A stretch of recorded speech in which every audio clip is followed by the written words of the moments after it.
السلام عليكم ورحمة الله تعالى وبركاته. نقول لكم جمعة مباركة على الجميع، ربي يفرح قلبكم ويسعدكم. نشكركم كتير على لي لايك وعلى التعليقات اللي خليتوها، ربي يبارك لكم في صحتكم ويسعدكم. ونرحب بكل اللي دخلوا معنا جدد، نقول لكم مرحبا بكم. القناة قناتكم، وان شاء الله نكون خفيفة على قلوبكم طيبة. وصفة رائعة خطيرة راح تنزع الشعر وتخفف منه، يعني ما يعودش ينوض تمتم. وإن شاء الله هاد الوصفة تقسموها مع يعني أحبابكم والناس اللي تحبوهم، وما تنساونيش باللايك والاشتراك مع الأحباب والأصدقاء بربي إن شاء الله. نقول لكم وصفة رائعة راح تنزع الشعر يعني من الجذور، وراح تخليه يطول باش ينوض.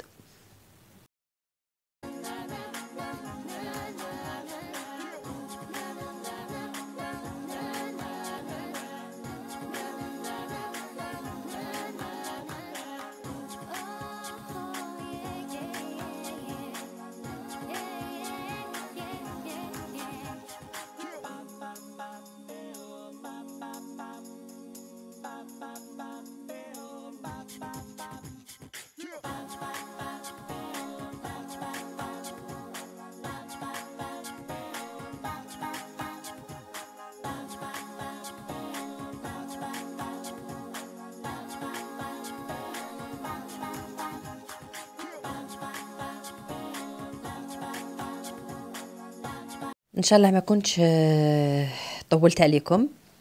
كما راكم تشوفوا هذه هي لاسيغ. هنا بعد ما كنت حضرتها، تحبي تعمليها هكذاك ولا يعني هكذا رقيقه باش تنحي لا ليفغ سوبيريور كما يقولوا كثير من النساء، يعني هذيك الكلمه. هنايا تنحي لك بكل سهوله، تعطيك بياض ورطوبه في البشره تاعك، تحسيها ناعمه. نروحوا ديريكتومون لطريقه التحضير، حاجه سهله بسيطه متواجده عندك في البيت. يمكن كنت استعملتيها ولا لاول مره تسمعي بها. حاجه هي القهوه. دائما نطيبوا القهوه في الدار. هنا كي تبقى لك نقولوا تاع الصباح مع تاع العشيه، ديريهم دائما على جنب، وديري قيس كاس هكذايا. هذا القرعه تاع لا موتارد، راكم عارفينها نورمالمون. ديري الكاس هذاك تاع القهوه تاعك تكون بارده، اللي كنتي مخبيتها في الفريجيدير ولا طيبتيها سبيسيالمون باش تعملي الوصفه. تزيدي فوقها الكاس تاع السكر، تخلطي مليح. قلت دائما باش تنجح لكم الوصفه تاع لاسيغ لازم السكر تذوبيه مليح مليح، ما تحطيهش يعني ديريكتومون هكذاك فوق النار. وهنايا فيها سر تاعها، هذه حاجه خاطيه على اللي درنا هذاك النهار. هنايا تخلطي قلت مليح السكر ديالك حتى يذوب. بعد ما تشوفيه داب وحسيتي انه خلاص يعني هذيك القهوه قاعده الغير القهوه، هنا تحطيها فوق النار، ما تخربيش كامل فيها، ما تحركيها ما والو. عندك 5 دقائق تاع وقفه، 5 دقائق راح ديري الوصفه ديالك وان شاء الله تنجح لك. تحطيها هكذا فوق النار، تبدا تغلي بالعقل. كما نعرفوا القهوه نستعملوا يعني هذيك التلوه باش نديروا لو غوماج وكامل، وتعطينا يعني نتائج مبهره. وراكم يمكن مجربين وعملنا هاد الوصفات من قبل. قلت هاد الوصفه راح تعطيك بياض، وراح تحسي عفوا بالبشره ديالك كما تالي بيبي. راني جربتها، راني عملتها وحطيتها لكم باش تستفادوا كامل ان شاء الله. هنا قلت ما تخربيش كامل في الوصفه، خليها فوق النار. خليت لكم يعني ما حبيتش نقطع الفيديو باش تشوفوا كيفاش تولي.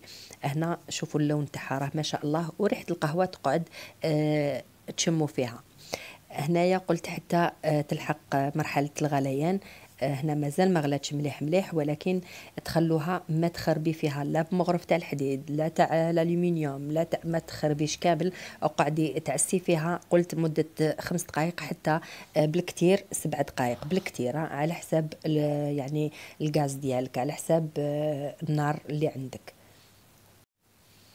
راح تستعمليها راح تشوفي الفرق يعني واضح في غير تكملي لاسيغ ديالك راح تشوفي الفرق وراح تشوفي البشرة ديالك ما شاء الله. يعني راح تنحي لك حتى هذيك القشرة اللي تكون قلنا في فصل الخريف، ومازال ان شاء الله نتحدثوا على فصل الخريف وكيفاش تكون العناية 100% بالبشرة. قلت هنا راهي بدات تغلي، قلت ما تخربيش فيها يعني ولا تحوسي تقولي السكر هذاك، السكر خلاص راه داب وراه تحلل مع الاول كي خلطتي مليح. دونك ما تقعديش تكسري في راسك. 5 دقائق قلت اكثر شيء 7 دقائق راح تغلي الغليه الاولى تاعها يعني هكذايا، وتحبسيها. طريقة مجربة، طريقة رائعة، طريقة اللي تخلي البشرة تاعك ما شاء الله. راح تنحي لك كل يعني هذيك طبقة الميتة، راح تحيي الشعيرات هذيك المتواجدة في البشرة. حبيتي تستعمليها تحت الإبط كما تحبي، حبيتي تستعمليها في مناطق واحدة أخرى كما تحبي، ولكن ما تستعمليهاش يعني تمتم، يعني غير تنحيها لأنها تكون سخونة سخونة سخونة بزاف. هنايا راني نحيتها من فوق النار، هاي اللي كيفاش تولي. يعني مام هنايا ما عملتش المغرف حتى تبرد شوية. كما راكم تشوفوا دائما قلت نجربوا شويه هكذايا نشوفوا لا تنحينا ولا ما نحاتش باش نعاودوا نردوها فوق الفرن. هنايا تشمخي يديك بالماء عادي وتشوفي الى نحات. هنايا راهي باينه ساي ولات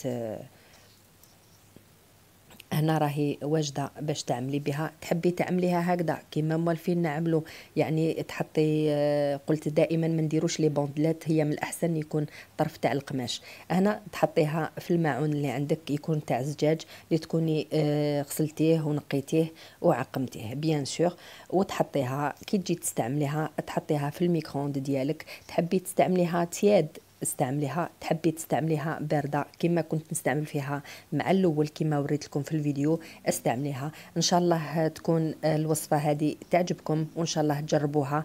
نقول لكم باي باي وجمعه مباركه، الى الملتقى ان شاء الله. هالي باي باي، au revoir.